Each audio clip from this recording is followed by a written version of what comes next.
ವಿದ್ಯಾರ್ಥಿಗಳೇ, ಇಂದಿನ ತರಗತಿಯಲ್ಲಿ ನಾವು ಈಗಾಗಲೇ ಸಂಖ್ಯಾಶಾಸ್ತ್ರದ ಪರಿಚಯವನ್ನು ಮಾಡಿಕೊಂಡಿದ್ದೀವಿ. ಇಂದಿನ ತರಗತಿಯಲ್ಲಿ ನಾವು ಆವೃತ್ತಿ ವಿತರಣೆಯನ್ನು ತಯಾರಿಸುವುದು ಹೇಗೆ ಅನ್ನೋದನ್ನು ತಿಳ್ಕೊಳ್ಳೋಣ. Dear students, in this class today we will learn about how to prepare frequency distribution table. Before going to preparation of frequency distribution table, let us learn some of the important concept regarding the frequency distribution table. ಆವೃತ್ತಿ ವಿತರಣೆಯನ್ನು ತಯಾರಿಸೋದಕ್ಕೆ ಮುಂಚೆ ಕೆಲವು ಮುಖ್ಯ ಪರಿಕಲ್ಪನೆಗಳನ್ನು ನಾವು ತಿಳ್ಕೊಳ್ಳೋಕ್ಕೆ ಪ್ರಯತ್ನ ಮಾಡೋಣ. ಮೊದಲನೇದಾಗಿ ಸಾಂಖ್ಯಿಕ ದತ್ತಾಂಶ, ಎರಡನೇದಾಗಿ ದತ್ತಾಂಶ ವರ್ಗೀಕರಣ ಹಾಗೂ ತಾಲಿಕಾಕರಣ, ಮೂರನೇದು ವರ್ಗೀಕರಣ ಕ್ಲಾಸಿಫಿಕೇಷನ್, ನಾಲ್ಕನೇದು ಆವೃತ್ತಿ, ಮತ್ತು ಇವತ್ತಿನ ಮುಖ್ಯ ಅಂಶ ಆಗಿರ್ತಕ್ಕಂಥ ಆವೃತ್ತಿ ವಿತರಣಾ ಕೋಷ್ಟಕವನ್ನು ತಯಾರು ಮಾಡುವುದು, preparing frequency distribution table. So ಆವೃತ್ತಿ ವಿತರಣೆ ತಯಾರಿಸುವುದನ್ನು ಕಲಿಯೋದಕ್ಕಿಂತ ಮುಂಚೆ ಆ ಆವೃತ್ತಿ ವಿತರಣೆಯಲ್ಲಿ ಬಳಸುವಂತಹ ಕೆಲವು ಪ್ರಮುಖ ಪರಿಕಲ್ಪನೆಗಳನ್ನು ಮೊದಲಿಗೆ ತಿಳಿದುಕೊಳ್ಳಿಕ್ಕೆ ಪ್ರಯತ್ನ ಮಾಡೋಣ. Dear students, we will first let know about different concepts in preparing frequency distribution table. The first one is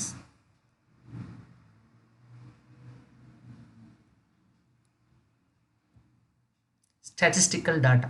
What do you mean by statistical data?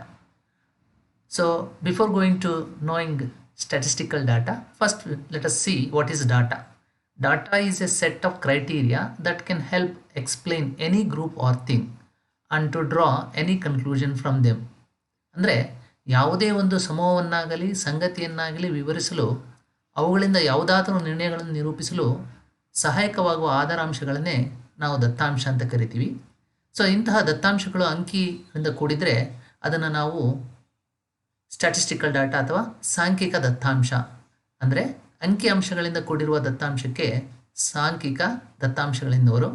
Statistical data or numerical data. It is nothing but a numerical data. Next point is ದತ್ತಾಂಶ ವರ್ಗೀಕರಣ ಹಾಗೂ ತಾಲಿಕೀಕರಣ, data tabulation and classification. ದತ್ತಾಂಶ ವರ್ಗೀಕರಣ ಅಂದ್ರೇನು?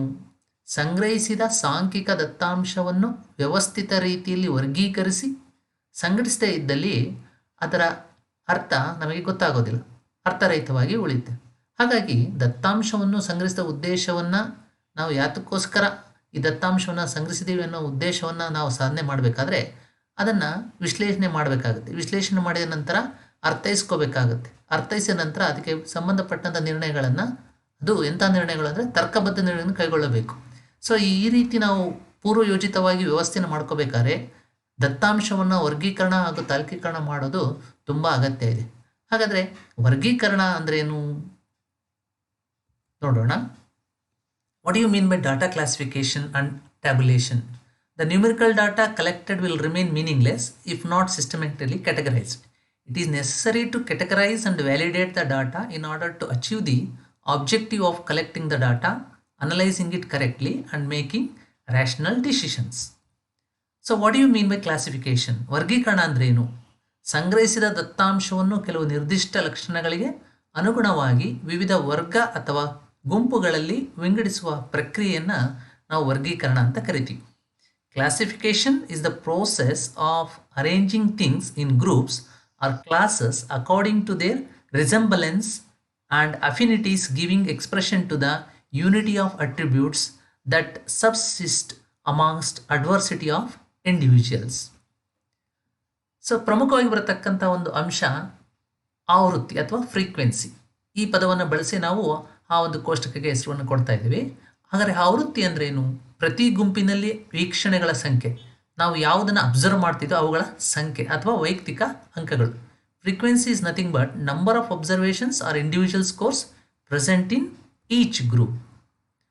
ಆವೃತ್ತಿ ವಿತರಣೆಯನ್ನು ತಯಾರಿಸೋದು ಹೇಗೆ? ಆವೃತ್ತಿ ವಿತರಣೆ ಬಗ್ಗೆ ತಿಳ್ಕೊಳ್ಳೋಣ.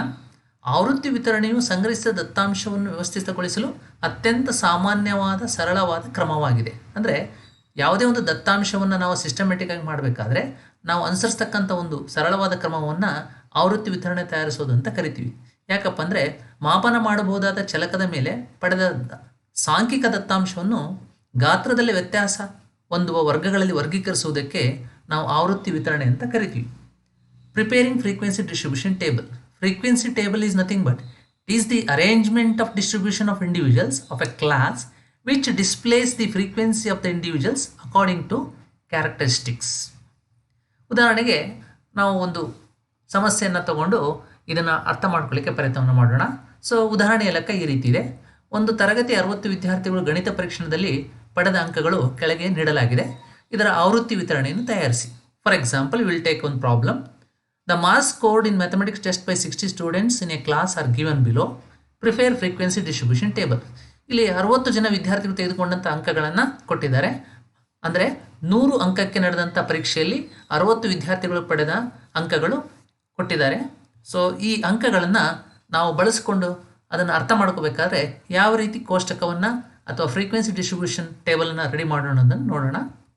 ಸೊ ಆವೃತ್ತಿ ವಿತರಣೆಯನ್ನು ತಯಾರಿಸಬೇಕಾದ್ರೆ ನಾವು ಮುಖ್ಯವಾಗಿ ಈ ಕೆಳಕಂಡ ಕ್ರಮಗಳನ್ನು ಅನುಸರಿಸಬೇಕೆ. Steps followed in preparing frequency distribution. ಮೊದಲನೇ ಹಂತ ವ್ಯಾಪ್ತಿಯನ್ನು ಕಂಡುಹಿಡಿಯುವುದು, ಫೈಂಡಿಂಗ್ ದಿ ರೇಂಜ್. ಏನದು ರೇಂಜ್ ಅಂದರೆ, range is the difference between the highest score that is marked as H and the lowest score L in the given data. ಕೊಟ್ಟಿರುವ ಲೆಕ್ಕದಲ್ಲಿ ಅತ್ಯಂತ ಗರಿಷ್ಠ ಅಂಕ ಯಾವುದು, ಅತ್ಯಂತ ಕನಿಷ್ಠ ಅಂಕ ಯಾವುದು ಅನ್ನೋದನ್ನು ನಾವು ನೋಡ್ಕೋಬೇಕಾಗುತ್ತೆ. ಅವೆರಡರ ಅಂತರವನ್ನು ನಾವು ಕಂಡುಹಿಡಿಯೋದನ್ನು ನಾವು ಏನಂತ ಕರಿತೀವಿ, ವ್ಯಾಪ್ತಿ. R is equal to H minus L ಎಂಬ ಸೂತ್ರವನ್ನು ಬಳಸ್ತಾ ಇದ್ದೀವಿ.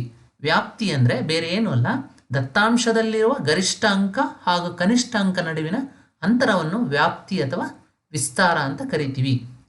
ಎರಡನೇ ಹಂತದಲ್ಲಿ ವರ್ಗಾಂತರಗಳ ಗಾತ್ರ ಹಾಗೂ ಸಂಖ್ಯೆಯನ್ನು ನಿಗದಿಪಡಿಸೋದು. ಫಿಕ್ಸಿಂಗ್ ಕ್ಲಾಸ್ ಇಂಟರ್ವಲ್ ಸೈಜ್, ಅದನ್ನು I ಅನ್ನೋ ಅಕ್ಷರದಿಂದ ಸೂಚಿಸ್ತೀವಿ. And number of class intervals. So ಈಗ ಕೊಟ್ಟಿರ್ತಕ್ಕಂಥ ಲೆಕ್ಕದಲ್ಲಿ ಅದನ್ನು ಹೇಗೆ ಮಾಡ್ಬೋದು ಅನ್ನೋದನ್ನು ನೋಡೋಣ. ಸೊ ಇಲ್ಲಿ ಕೊಟ್ಟಿರುವಂತಹ 60 ಅಂಕಗಳನ್ನು ನಾವು ಯಥಾವತ್ತಾಗಿ ಬರ್ಕೊಂಡಿದ್ದೀವಿ. ಅದರಲ್ಲಿ ಮುಖ್ಯವಾಗಿ ಅತ್ಯಂತ ಕನಿಷ್ಠ ಅಂಕ ಯಾವುದು ಮತ್ತು ಅತ್ಯಂತ ಗರಿಷ್ಠ ಅಂಕ ಯಾವುದು ಅನ್ನೋದನ್ನು ಗುರುತು ಮಾಡಿಕೊಂಡಾಗ ಅಲ್ಲಿ ಕಂಡು ಬರ್ತಾ ಇದೆ 35 ಕನಿಷ್ಠ ಅಂಕ ಆಗಿದೆ, 93 ಗರಿಷ್ಠ ಅಂಕ ಆಗಿದೆ. Maximum score is 93, minimum score is 95. ನಾವು according to the formula range is equal to H minus L. So H ಅಂದರೆ 93, L ಅಂದರೆ 35. ಎರಡನ್ನು ಅಂತರವನ್ನು ಕಂಡಾಗ ಡಿಫ್ರೆನ್ಸ್ ಇಸ್ 58. ಸೊ ಈ ರೀತಿ ಮಾಡಿಕೊಂಡಾದ್ಮೇಲೆ ನಾವು ಕೊಟ್ಟಿರುವಂಥ ಅಂಕಗಳನ್ನು ಒಂದು ನಿರ್ದಿಷ್ಟ ವ್ಯವಸ್ಥೆಯಲ್ಲಿ ಬರ್ಕೋಬೇಕಾಗುತ್ತೆ. ಅದನ್ನು ಏರಿಕೆ ಅಥವಾ ಇಳಿಕೆ, you can write it as ascending or descending order. So in this problem you can see in the slide, it is written in the ascending order starting from the minimum number and ending with the maximum number. The minimum number is 35 and the maximum number is 93. In the data you can see that there are now some scores which are repeated. All the numbers are to be written in the same order as shown in the slide. In the next step, class intervals are the small. What do you mean by class intervals? Let us know that. Class intervals are the small classes or groups of scores obtained after the useful classification of all the scores in the data. ಹಾಗಾದರೆ class intervals ಅಂದರೆ ಅಥವಾ ವರ್ಗಾಂತರಗಳಂದರೆ ಏನು ಅನ್ನೋದನ್ನು ನೋಡೋದಾದರೆ, ದತ್ತಾಂಶದಲ್ಲಿರುವ ಅಂಕಗಳೆಲ್ಲವನ್ನು ಉಪಯುಕ್ತವಾಗಿ ವರ್ಗೀಕರಿಸಿ ಪಡೆಯುವಂತಹ ಚಿಕ್ಕ ಚಿಕ್ಕ ವರ್ಗ ಅಥವಾ ಗುಂಪುಗಳಿಗೆ ವರ್ಗಾಂತರಗಳು ಅಂತ ಕರಿತೀವಿ. ಹಾಗಾದರೆ size of the class interval ಅಂದರೆ ಏನು? The number indicating the difference between the minimum score and the maximum score in each class interval. ಪ್ರತಿ ವರ್ಗಾಂತರದಲ್ಲಿ ಎಷ್ಟು ಅಂಕಗಳ ಅಂತರವಿದೆ ಎಂಬುದನ್ನು ಸೂಚಿಸುವ ಸಂಖ್ಯೆಗೆ ವರ್ಗಾಂತರದ ಗಾತ್ರ ಅಂತ ಕರಿತೀವಿ. ಸಾಮಾನ್ಯವಾಗಿ ವರ್ಗಾಂತರದ ಗಾತ್ರವನ್ನು ನಮ್ಮ ಅನುಕೂಲಕ್ಕಾಗಿ ಬೆಸ ಸಂಖ್ಯೆಗಳಲ್ಲಿ ತೆಗೆದುಕೊಳ್ತೀವಿ. ಅದು 3 ಆಗಿರ್ಬೋದು, 5 ಆಗಿರ್ಬೋದು, 7 ಆಗಿರ್ಬೋದು ಅಥವಾ 10. ಇದನ್ನು ನಮ್ಮ ಅನುಕೂಲ ಸಿಂಧುವಾಗಿ ಬಳಸ್ಕೊಳ್ತೀವಿ. ಸಾಮಾನ್ಯವಾಗಿ ನಾವು ಬಂದಿರತಕ್ಕಂಥ ವರ್ಗಾಂತರಗಳ ಸಂಖ್ಯೆ 5ರಿಂದ 15 ವರ್ಗಾಂತರಗಳು ಇರುವಂತೆ ನೋಡ್ಕೊಳ್ತೀವಿ. ಯಾಕೆಂದರೆ ನಮ್ಮ ಲೆಕ್ಕಾಚಾರಕ್ಕೆ ಅದು ಅನುಗುಣವಾಗಿ ಸರಿ ಹೊಂದುತ್ತೆ. ಸೊ ಹಾಗಾಗಿ ವರ್ಗಾಂತರಗಳ ಸಂಖ್ಯೆ ಎಷ್ಟಿರಬೇಕು ಅನ್ನೋದನ್ನು ನಾವು ಕಂಡುಹಿಡಲಿಕ್ಕೆ ಕೂಡ ಒಂದು ಸೂತ್ರವನ್ನು ಬಳಸ್ತೀವಿ. ಆ ಸೂತ್ರ ಹೀಗಿದೆ: ವರ್ಗಾಂತರಗಳ ಸಂಖ್ಯೆ ಅಂದರೆ number of class intervals is equal to range divided by size of the class interval, ವ್ಯಾಪ್ತಿ ಡಿವೈಡೆಡ್ ಬೈ ವರ್ಗಾಂತರದ ಗಾತ್ರ ಪ್ಲಸ್ 1. ಈ ಸೂತ್ರವನ್ನು ಬಳಸಿ ನಾವು ವರ್ಗಾಂತರಗಳ ಸಂಖ್ಯೆ ಅಂದರೆ ನಂಬರ್ ಆಫ್ ಕ್ಲಾಸ್ ಇಂಟರ್ವಲ್ಸ್ ಎಷ್ಟಿದೆ ಅನ್ನೋದನ್ನು ಕಂಡುಹಿಡ್ಕೊಳ್ತೀವಿ. ಆ ಸೂತ್ರದ ಪ್ರಕಾರ ನಮ್ಮ ಲೆಕ್ಕಕ್ಕೆ ಬಂದಾಗ ವರ್ಗಾಂತರಗಳ ಸಂಖ್ಯೆಯನ್ನು ನಾವು 5 ಅಂತ ಸೈಜನ್ನು 5 ಅಂತ ತೆಗೆದುಕೊಂಡಿದ್ದೀವಿ. 6 ಅನ್ನೋದು ನಮಗೆ ಗೊತ್ತಿದೆ, 58 ಬಂದಿದೆ. ಸೊ ಅವೆರಡನ್ನು ನಾವು ಸೂತ್ರದಲ್ಲಿ ಅಳವಡಿಸಿದಾಗ ಸೂತ್ರಕ್ಕೆ ಅನ್ವಯವಾಗಿ ನಮಗೆ ವರ್ಗಾಂತರಗಳ ಸಂಖ್ಯೆ 12 ಬಂದಿದೆ. ಸೊ ಇಲ್ಲಿ ವರ್ಗಾಂತರದ ಗಾತ್ರ 5 ಅನ್ನೋದು ಬಹಳ ಮುಖ್ಯ ಆಗಿದೆ. ನೀವು 5 ತಗೋಬೋದು, 3 ತಗೋಬೋದು, 7 ತಗೋಬೋದು. ಈಗ ನೋಡಿ, ನಾವು 5 ತೊಗೊಂಡ್ರಿಂದ ಏನು ಗೊತ್ತಾಗುತ್ತೆ ಅಂದರೆ 12 ಬಂದಿದೆ. ಇದು ಕೂಡ ನಾವು ಟ್ಯಾಲಿ ಮಾಡ್ಕೋಬೋದು, ಯಾಕಂದರೆ ನಮಗೆ ಟೋಟಲ್ 60 ಹುಡುಗರಿದ್ದಾರೆ. ಸೊ 60 ಹುಡುಗರಲ್ಲಿ ನಾವು 60ಅನ್ನು 5ರಿಂದ ಭಾಗಿಸಿದಾಗ ನಮಗೆ 12 ಬರುತ್ತೆ. ಸೊ ಹಾಗಾಗಿ 12 ವರ್ಗಾಂತರಗಳ ಸಂಖ್ಯೆ ಅಲ್ಲಿ ಸರಿ ಇದೆ ಅನ್ನೋದನ್ನು ಕೂಡ ನಾವು ತಾಳೆ ನೋಡ್ಬೋದು, ಕ್ರಾಸ್ ವೆರಿಫೈ ಮಾಡ್ಬೋದು. So number of class intervals, the total number of students R 60.